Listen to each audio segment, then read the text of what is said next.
Righto, here we are. I'm working. A lot of people aren't. Why? Because they work for employers. This COVID-19 virus is somewhat designed to destroy small business and make everybody dependent on big business, right? So you got your useless job that a spreadsheet program can do in an office somewhere. So when the shit hits the fan, you're expendable. Me, I'm still working because, well, I've been living the apocalypse now for a good 9 years and being self-employed, right? I'm in these shoes because basically there's been a secret ballot and I've been voted bitch. So happens to the best of us, I guess. So I'm not a sycophant. I'm not one of the boys. I'm just me. But fortunately, I'm sort of a bit apocalyptic resistant, as a result. And it's business as usual for me. And speaking of business and being self-employed, as you can see, I'm working on a spreadsheet program here. And this is free. This is LibreOffice. This is what I recommend to keep your overhead zero. See, I can live off the smell of an oily rag, right?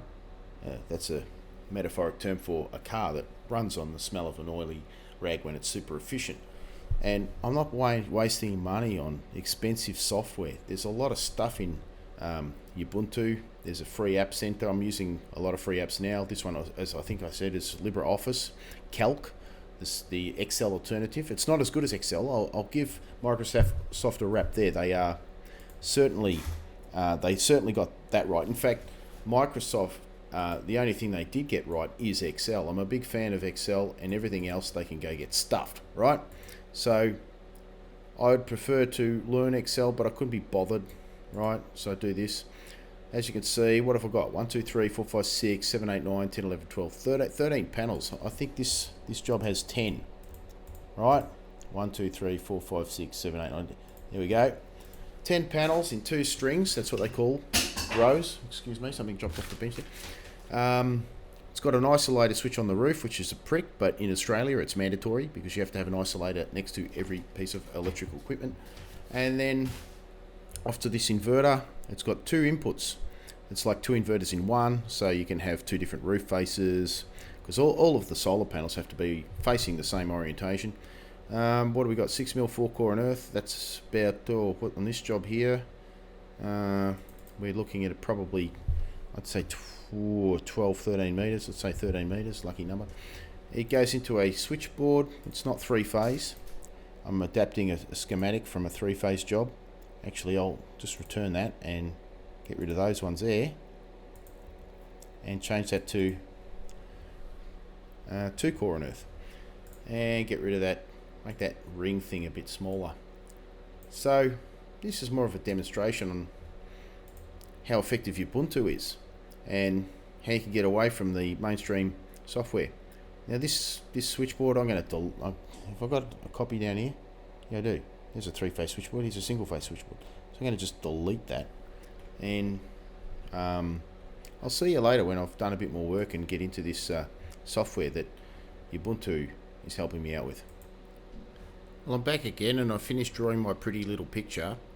And you could say, why am I using Excel to draw schematic diagrams in there and not an electrical schematic diagram or draw diagram app, something like that? Because I'll tell you why, because Excel means you can pump it full of magic formulas. Here's some data of the solar panel that I used, the weather station, the inverter details, and so on and so forth. They're all going to change. These grey squares are where you put the data in, and then there's all sorts of goodies in here and other pages full of tables and formulas, a bunch of formulas over here. Just goes on and on, won't get into it.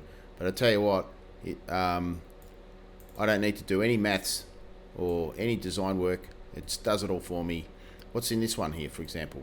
Let's have a look at this formula. Equals AF55.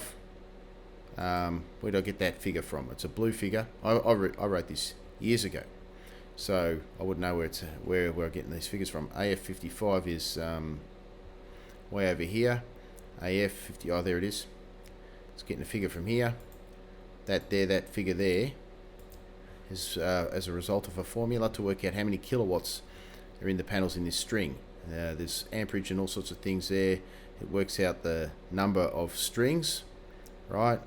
and so on and so forth. So it can even tell me how to fill in all this stuff here. It's got 65 modules. Well, I've got to change that. Had 65 modules. Let's get rid of them. 13 modules there. These are the ones I'm not using because I've converted a big system down to a very small system of only 20 panels. So let's change those figures to 10. Right, 10 panels, 22.5 degree tilt, blah blah blah. That'll get you about like about 97% in Melbourne.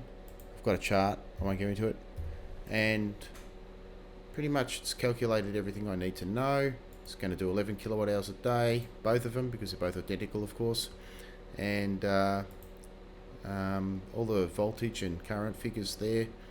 I'm going to change those panel details soon. If any of these parameters are breached, I've used conditional formatting, which says change the color of this cell or do something or whatever. If something is breached, I'm going to go 33 panels there, which is an overload. As you can see, the figures have gone red. So let's go back. Very, very useful. Excel can replace 90% of the people out there in the workforce. I can tell you that right now. So learn this stuff, and you know what? Get it done for free. And unless you're going really high end, you can get away with LibreOffice. And I'll see you when I finish the whole lot. Yeah, just a quick demonstration as I finish this diagram. I love how it's just so intuitive. See, always on top. So now when I click on the spreadsheet, it stays there. I need the data from this solar panel, right? I've got to put it in there. What are we looking at here? I might go a bit smaller here and punch those figures in here. What's this? What's the where I've got to find it here? There's some reverse current protection here somewhere. I don't really need it for this installation, but let's have a look anyway. Where is it? There it is, 20 amps. Maximum reverse current of this panel is 20 amps. Chuck that in there, right? And I'll just keep going and going and going. Alright, I'm still at it, but it's only been 15 minutes. I just wanted to show you the power of Excel. It can even do your design for you if you get a trick enough bunch of tables together. Look at this little section here of my special little table. Look at that. It's got a formula in there. It's got a, like, if x55 is greater than 0 and x55 equals x56, then and AP55 equals 0. It's quite a complicated little formula there, but you put them all in there and eventually they add up and they get a total down here, and basically it tells me how many inputs I need for my design. I need 1, and how many I've used, 2. Obviously, if these are little like inputs right into the inverter, don't worry about what they do, but I need 1, and I'm at most, right, and I've used 2. Okay, so I've got more than I need, other words, so that therefore I'm fine. However, it's the other way around, which I've done a deliberate mistake here. Now we need 2, but we're only using 1 because the inverter is only 1, and with conditional formatting I've had it programmed to turn red to let me know that there's a mistake there that I have to look at. Let's go back a couple of steps.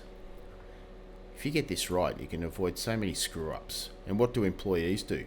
Fuck everything up, eh? So really, I recommend Excel for everything. Everything except the building a website where you use WordPress, something open source that they can't control you with, unlike Wix. It's all free, big advertising, rope you in, everybody's in on it, and then they pull the plug on control. Just like they did on YouTube. YouTube, adpocalypse, you know, came after everyone was encouraged to make lots of money, invest heavily in YouTube, develop a channel, and then pull the rug under your feet, right? It's the oldest trick in the book. Go open source every time. Look, all right, Excel is better than this, but because I'm obviously into it deep, and yes, Excel is better, but you know, I'm still not using it just out of convenience. So there we are. The power of Excel. Do your drawings in there, do everything in there. You can even cut and paste images in it, and then have the cells autofill something in here, right? Blah blah blah. Let's get rid of that. So you'd have an image of your form that you need to fill out, and if you strategically place your cells over the fill-in areas. You can auto-fill forms. It's so easy. You don't need any code. You don't need any software developers. I'm going to hit this thing. It's finished, right? Didn't take me long. It's more or less cut and paste. Right, I'm going to call this schematic. Export it, right? There we go. I've got this, go to the files now. Here it is. Just like that, I've got this beautiful presentation here. It's got the electrical data of these panels on the roof. It's got a circuit diagram into this single phase switchboard. All the parameters are there, and it's all done. I've actually gone too far with that actually. Let me go back to this thing. I'm supposed to grab only this section here, 2 pages, and then I'll go File, Export as a PDF, Selection, Done, Export, replace the other one, yes, bada bing, save that thing, shut it down.